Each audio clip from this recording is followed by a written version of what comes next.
Captain Alex Morgan stood on the bridge of the UES Defiant. He looked out at the stars through the large front window. The ship moved slowly along the edge of human space. It was the year 2157, and humans now lived on many planets. Alex sipped his coffee. It was hot and bitter, just how he liked it. The bridge was quiet. Most of the crew were busy at their stations, checking screens and pressing buttons. "Captain," said Lieutenant Samantha Wright. She was the second in command. "We have something on our sensors. An unknown ship is coming toward us." Alex put down his coffee cup. "Show me," he said. The main screen lit up. A large ship appeared. It was huge, at least 5 times bigger than the Defiant. "Have they sent any messages?" Alex asked. "No, sir," said Chris Bennett, the young communications officer. "But they're scanning us. Should I try to contact them?" "Yes," said Alex. "Open a channel." The screen changed. Now they could see inside the other ship. A creature stood there. It looked like a large lizard with scales and yellow eyes. It wore some kind of metal armor. "I am Commander Zarthak of the Galactic Hegemony," the lizard said. Its mouth moved strangely as it spoke English. "Primitive species, you have expanded beyond your rightful bounds. The hegemony has existed for 10,000 cycles. Your territory is now claimed. Surrender your vessels and prepare for assimilation." The bridge crew looked at each other. Some seemed worried, but Alex just smiled. Then he chuckled. "With all due respect, Commander," he said, still smiling. "Humanity doesn't surrender territory we've fairly claimed. Perhaps we could discuss a peaceful resolution?" The lizard's eyes widened. Its scales seemed to darken with anger. "You dare laugh at the hegemony?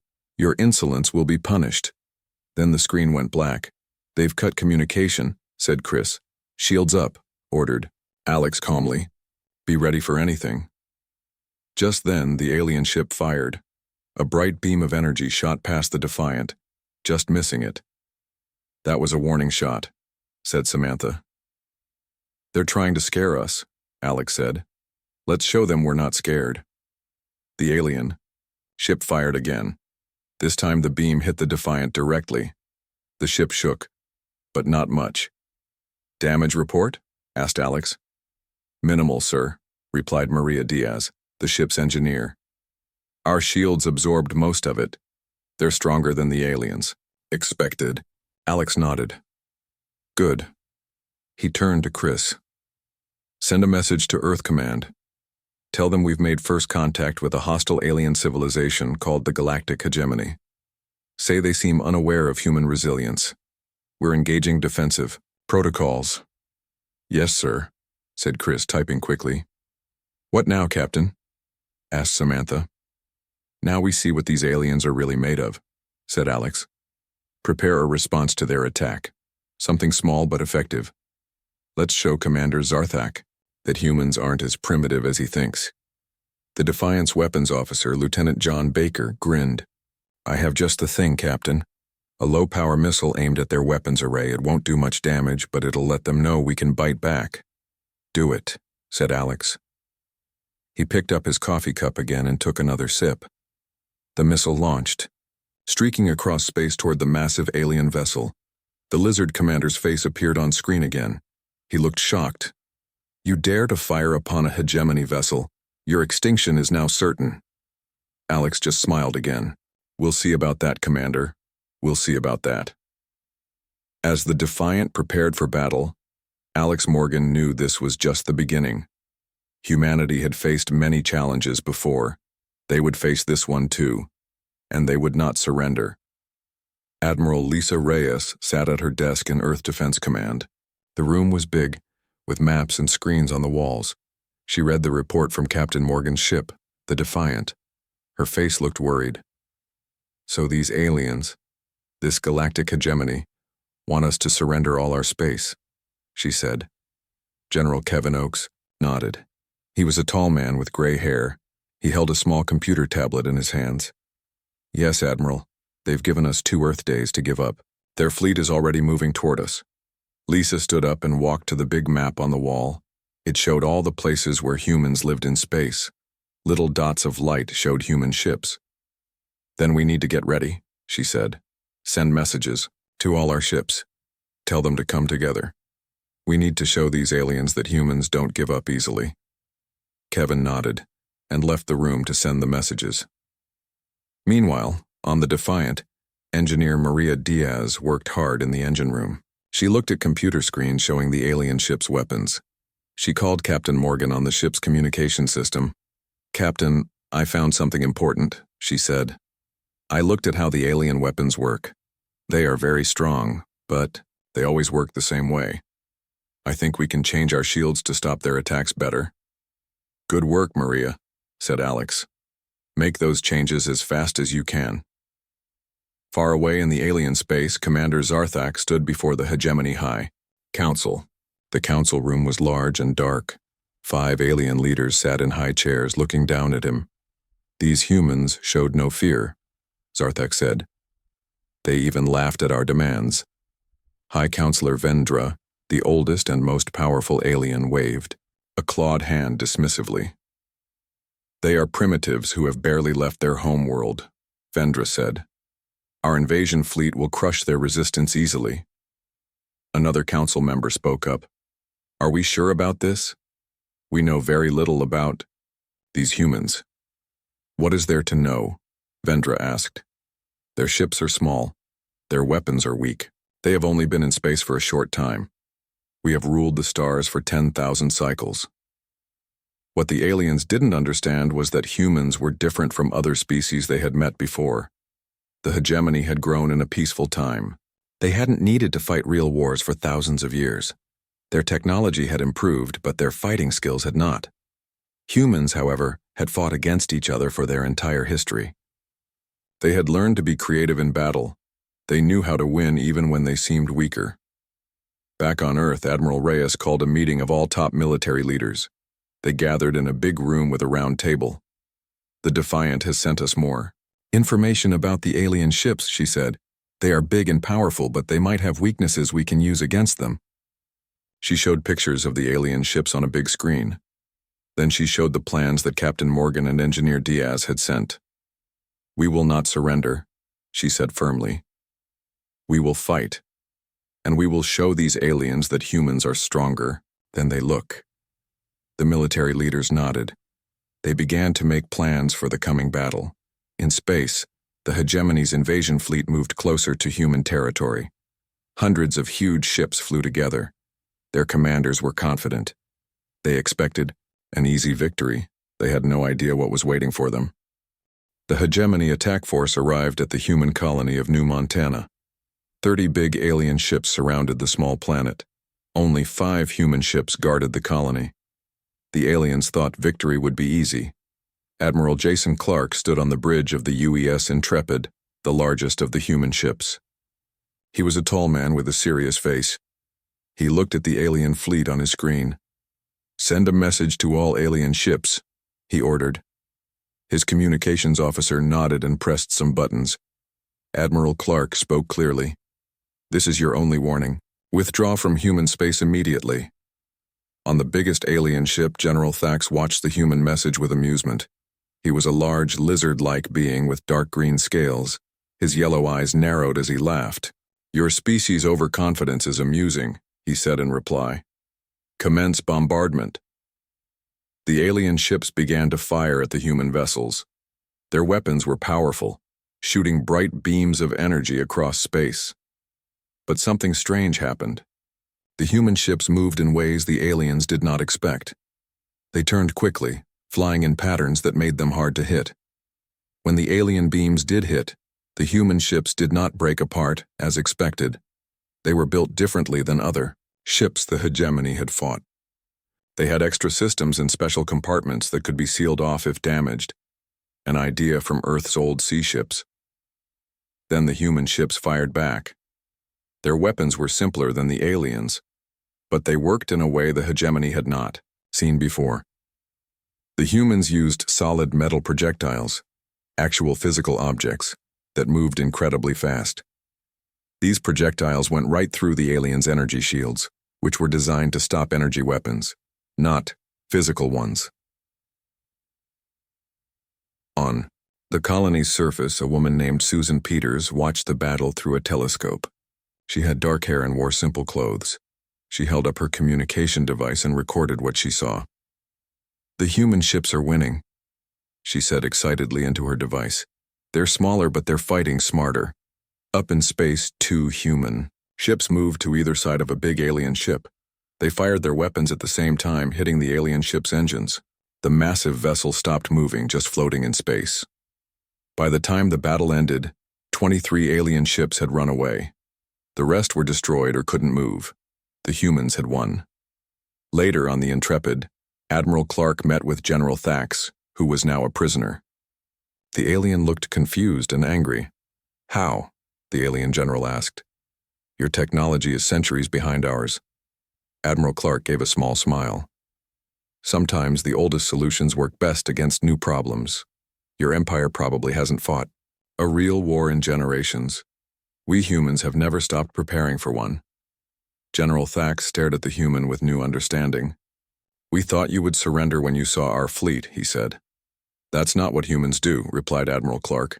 "Throughout our history, we have faced enemies that seemed stronger than us.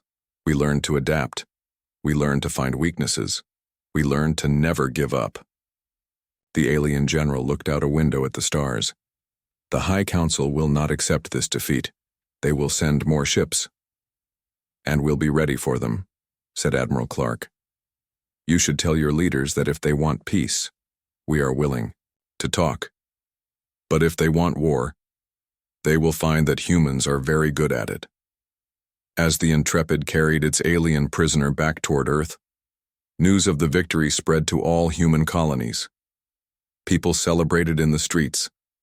For the first time, the galactic hegemony knew what it felt like to lose a battle. News of the victory at New Montana spread quickly. On Earth, scientists and engineers began working day and night. They studied the alien technology from captured hegemony ships. Dr. Ryan Foster led the research team. He was a man with glasses and a quick mind. He worked in a large lab filled with strange alien parts. "Look at this," he said to the United Earth Defense Council. The council members sat around a big table watching Dr. Foster's presentation on a screen. "The aliens' ships are powerful, but they waste a lot of energy. Their computers are smart, but they always follow the same patterns. We can use these weaknesses against them. All across human space, factories changed to make weapons. Ships that used to carry people to new planets now carried guns and missiles. Regular people signed up to become pilots and soldiers. The hegemony had expected humans to give up. Instead, humans came together like never before." On the front lines, Captain Olivia Chen commanded the UES Daring. She was young but very smart. Her ship was small and fast, with special equipment that could mess with alien communications. During a fight near the mining colony of Ceres II, Captain Chen's ships did something clever. They didn't try to shoot at the alien ships. Instead, they broke into the aliens' communication systems. This made the alien ships confused. They couldn't talk to each other properly. Their entire command structure relies on centralized control, Captain Chen reported later. Disrupt that, and their ships become disorganized and vulnerable.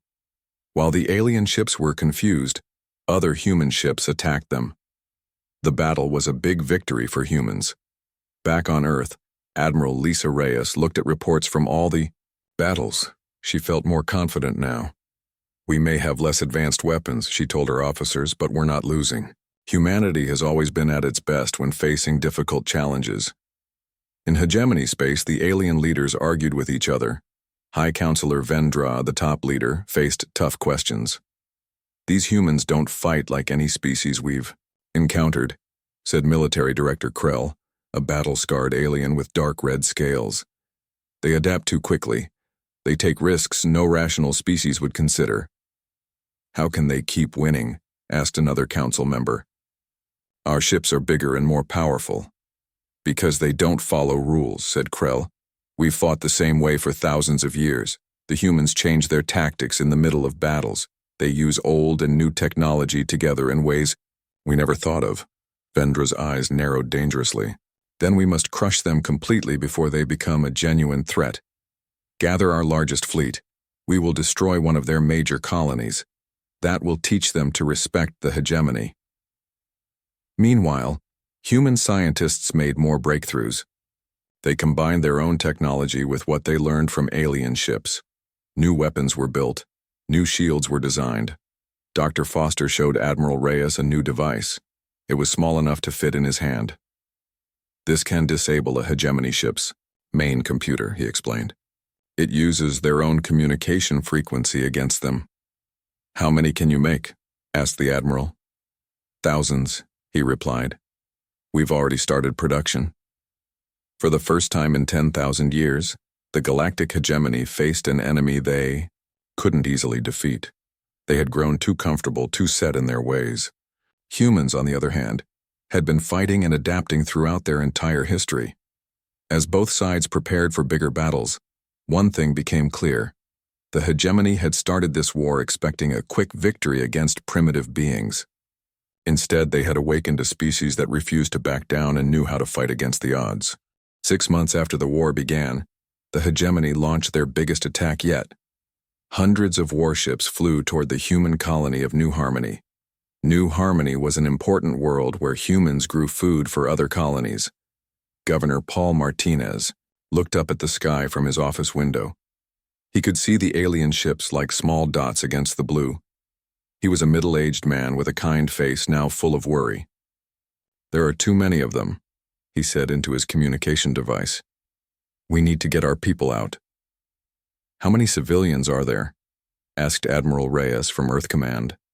Nearly 50,000, replied Martinez. We don't have enough ships to evacuate everyone before they arrive. Admiral Reyes was quiet for a moment. Then she made a hard decision. All military vessels withdraw from New Harmony, she ordered. I repeat, withdraw immediately. The human ships protecting the colony slowly moved away, leaving the planet seemingly defenseless. The hegemony celebrated as they watched the human retreat. The humans are running away, announced General Thax's replacement, a hegemony commander named Zulak. Begin landing our troops. Take control of the colony. Alien ships landed on New Harmony. Soldiers marched out, weapons ready. But something was strange. The human cities were empty. There were no people anywhere. Where are the humans? Asked Zulak. Scan for life forms. We detect no humans on the surface, replied an officer. They appear to have abandoned the colony. Impossible, said Zulak. They couldn't evacuate so many people so quickly. They must be hiding. Search everything. The hegemony forces spread across the planet. They checked buildings, farms, and forests. But as they searched, they found traps and automatic defense systems. Robots fired at them. Hidden explosives damaged their equipment. From her command ship at the edge of the star system, Commander Nicole Adams watched the sensor readings. She was a strong woman with short hair and a determined look. Her crew waited for her orders. Detonation in 3, 2, 1, she said calmly. Across New Harmony, hidden nuclear devices exploded at the same time. The explosions were planned very carefully. They were powerful enough to destroy the alien soldiers, but not strong enough to permanently damage the planet's environment. 30,000 hegemony troops died instantly. What just happened? Asked Admiral Reyes when she got the report. It's called a scorched earth policy, explained Commander Adams. It's an old human war tactic. We don't let the enemy have anything useful. The colonists had emergency shelters deep underground. We evacuated the ones we could, and the rest are safe. Below, the hegemony high command was shocked by what the humans had done. They destroyed their own colony rather than let us take it? Asked Counselor Vendra in disbelief. Yes, said Military Director Krell. Our troops were wiped out. The planet is now radioactive in key areas, but the radiation will fade in a few months. The humans can return, but we gained nothing. What kind of species does this? Asked Vendra. It's not logical to sacrifice your own territory. One that values freedom more than land, replied Krell. One that thinks differently than us. One that will do anything to win. For the first time, Vendra felt real worry. The hegemony had ruled the galaxy by being the biggest and strongest force. But the humans were showing that being big wasn't always enough. "We need a new approach," said the High Counselor. "These humans cannot be defeated by normal means." Back on Earth, Admiral Reyes met with Governor Martinez, who had escaped New Harmony before the explosions. "The colony can be rebuilt," said Martinez, "and our people who stayed behind in the shelters will be able to come out in a few months, when the radiation is gone. The hegemony is learning that taking human territory comes at a very high price," said Admiral Reyes. "But I worry about what they'll do next. They've never been challenged like this before." As reports of the New Harmony defense spread, other human colonies began preparing similar plans. Humanity would not surrender a single world without making the hegemony pay dearly for it. As the war grew bigger, humans started using a new type of weapon, information. Lieutenant Eric Sanders led a special team that sent human TV shows, music, and messages directly into hegemony space. He was a young man with bright eyes and creative ideas. "The hegemony doesn't just control planets," Eric explained to Admiral Reyes. "They control what their people know. Let's change that." Eric's team set up powerful transmitters on the edge of human space. They sent out videos showing how humans treated their colonies fairly. They showed how Earth let each colony make its own choices. This was very different from how the hegemony treated its worlds. On the hegemony throne world, High Counselor Vendra faced a new problem. People on hegemony planets were starting to ask questions. Some even held protests in the streets.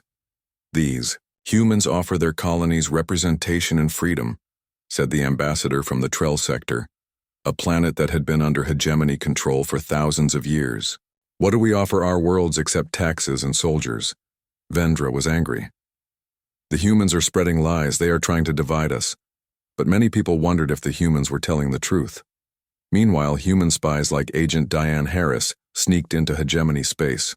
Diane was a clever woman who could blend in anywhere. She met with groups that wanted freedom from the hegemony. She gave them Earth technology and taught them how to fight back. The hegemony had ruled the same way for thousands of years. They weren't used to dealing with these new kinds of attacks. Their society was built on strict rules and obedience. Now it was starting to break apart as new ideas spread. During a big battle in the Procyon star system, human ships did something unexpected.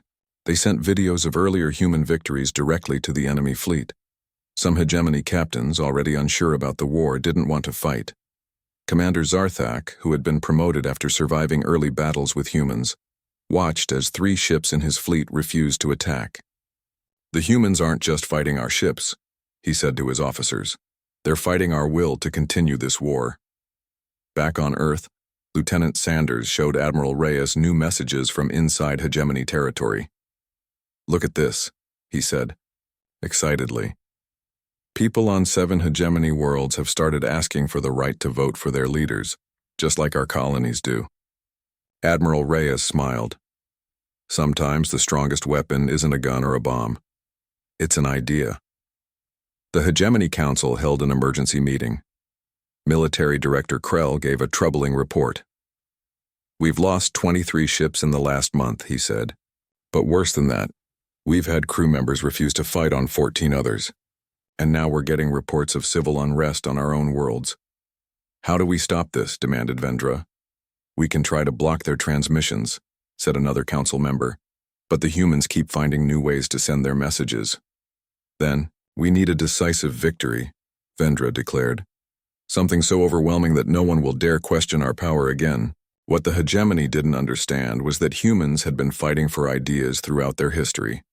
They knew that freedom was something people everywhere wanted, and once people heard about freedom, it was hard to make them forget. As the 6th month of war came to an end, the hegemony faced a problem they had never expected. They had started a war over territory, but now they were fighting against something they couldn't see or shoot: hope. On a small hegemony world, a young alien child watched a smuggled human video showing children from different human colonies playing together. The child turned to her parent. "Why can't we live like the humans do?" she asked innocently. Her parent had no answer. And across hegemony space, More and more people were asking the same question.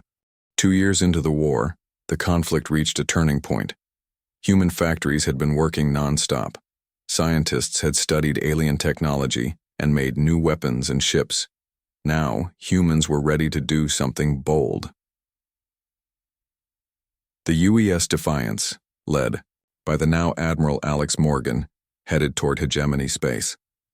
His ship was bigger and stronger than before, with new technology based on what humans had learned from alien devices. The mission was dangerous but important. They needed to attack the central communications hub that controlled all hegemony military ships. "This is our chance to break their command and control," Admiral Morgan told his crew on the bridge. "Without their central direction, their advantage in numbers won't matter." Lieutenant Samantha Wright, now Morgan's second in command, had created a clever plan. They would use identification codes taken from captured hegemony ships to trick the aliens. "If we send the right codes," she explained, "they'll think we're friendly ships coming back from battle." As they got closer to the communications hub, engineer Maria Diaz activated a special cloaking system. This technology made the human ships hard to see on alien sensors. The system was based on hegemony technology that humans had improved. "Cloaking system active," Maria reported. "We should be invisible to their outer defenses." The human ship slipped past the first line of alien defenses without being noticed, but soon some hegemony ships spotted them. "We've been detected," said Chris Bennett, now a communications specialist. "Enemy ships are moving to intercept." "All vessels engage as planned," ordered Morgan. "Remember your training." The battle that followed was short but intense. Human ships moved in perfect coordination. They had trained for months for this mission. Though there were fewer human ships, they knew exactly how to attack the hegemony. Vessels. Morgan led a team onto the communication station itself. They wore spacesuits with special armor. They fought through hallways against alien defenders, moving toward the central control room. "This way," Morgan told his team, checking a map on his wrist computer. "The main control center should be through these doors." After a tough fight, Morgan's team captured the communications hub intact. This was a huge victory. They now had access to the entire hegemony military network. Chris Bennett sat at the alien controls, working quickly. "I'm in their system," he said. "I can send messages to every hegemony world at once." "Do it," ordered Morgan. "Send everything we prepared." Chris started broadcasting. He sent videos showing happy human colonies where people voted for their leaders. He showed evidence of corruption among hegemony rulers. He revealed how the hegemony leaders lied to their own people about the war. The broadcast went to every planet in hegemony space. Billions of beings saw the truth for the first time. Within days, rebellion started on many worlds. People who had been controlled by the hegemony for thousands of years began to fight for freedom. The alien military, already busy fighting humans, couldn't stop these uprisings. On the hegemony throne world, Vendra received terrible news. "High Counselor, we've lost contact with 14 major worlds," reported a nervous officer. "They've declared independence from the hegemony." "This is impossible," Vendra shouted. "How can primitives do this to us?" But the evidence was clear. The hegemony was falling apart from within. Back on the captured communications hub, Morgan looked out a window at the stars. "For 10,000 years they ruled through fear and control of information," he said to Samantha. "We broke that control in less than 2 days." "What happens next?" she asked. "Now we offer peace," Morgan replied. "Not surrender, peace between equals. The galaxy is changing, and the hegemony will have to change with it." As human ships secured the communications hub, messages of support came in from newly freed worlds. The hegemony's power was breaking. The war wasn't over, but the tide had turned in humanity's favor. The greatest victory hadn't come from superior weapons or tactics. It had come from sharing the simple human idea that people everywhere deserved freedom and a voice in their own future. 6 months after the capture of the communications hub, representatives from Earth and former hegemony worlds met on a space station called Harmony. The station floated in neutral space between human and hegemony territory. Admiral Lisa Reyes led the human delegation. She wore her formal uniform with shiny medals. Across the big round table sat former High Counselor Vendra. The once proud alien leader looked tired. His scales had lost their bright color. His empire was falling apart. The galactic hegemony has stood for 10,000 cycles, Vendra said bitterly. How could humans, barely space-capable primitives, bring it down in less than 3 years? Admiral Reyes looked at him thoughtfully before answering. Because your empire stopped changing, she said. You believed your big ships and advanced weapons made you unbeatable, but tools alone don't win wars. The ability to adapt, to think creatively, and to never give up, these are the things that matter most. The peace talks lasted many days. Finally, they created a new agreement called the Galactic Concordat. Under this agreement, all species would have an equal voice no matter how advanced their technology was. Human ideas about working together for mutual benefit, rather than one group controlling others, became the foundation for how different species would interact. Many former hegemony worlds joined the Concordat immediately. Even some hegemony core worlds, seeing how things were changing, decided to join too. On Earth, people celebrated the end of humanity's first war against aliens. Captain Olivia Chen, now retired from military service, watched fireworks light up the sky over San Francisco. The bright colors reflected in the water of the bay. Her friend, engineer Ryan Foster, stood beside her on a rooftop. Do you think they understand yet? Ryan asked, looking up at the stars. Olivia smiled. I think they're beginning to. The hegemony thought having advanced weapons made them better than everyone else. They never realized that humanity's greatest strength has always been our ability to laugh when things seem impossible, and then overcome those impossible odds anyway. Far away in space, former Commander Zarthak had a new job. He now represented his people to the Concordat. He spent much time studying human history. He wanted to understand the species that had changed the galaxy so quickly. He was especially interested in how humans had faced many near-extinction events, but always survived. Humans had fought terrible wars against each other, suffered diseases and disasters, but they always came back stronger. Perhaps, Zarthak wrote in his personal journal, the galaxy needed humans more than anyone knew. In 3 years they accomplished what 10,000 cycles of stability could not. They united many species not through force but through shared hope.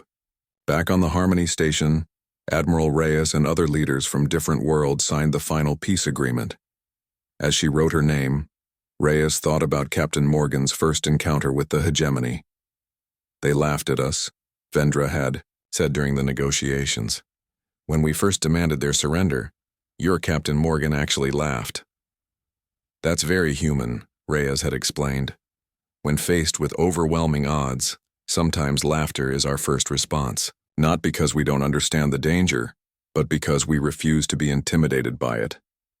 Now, as the signing ceremony ended, representatives from 27 formerly hegemony worlds approached Admiral Reyes.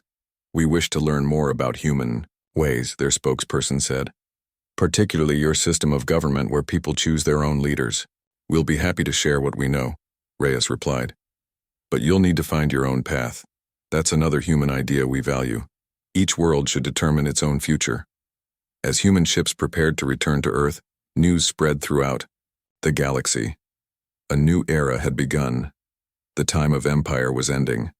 A time of cooperation was beginning. And it had all started because, when faced with an overwhelming alien force demanding surrender, a human captain had done something unexpected. He had laughed.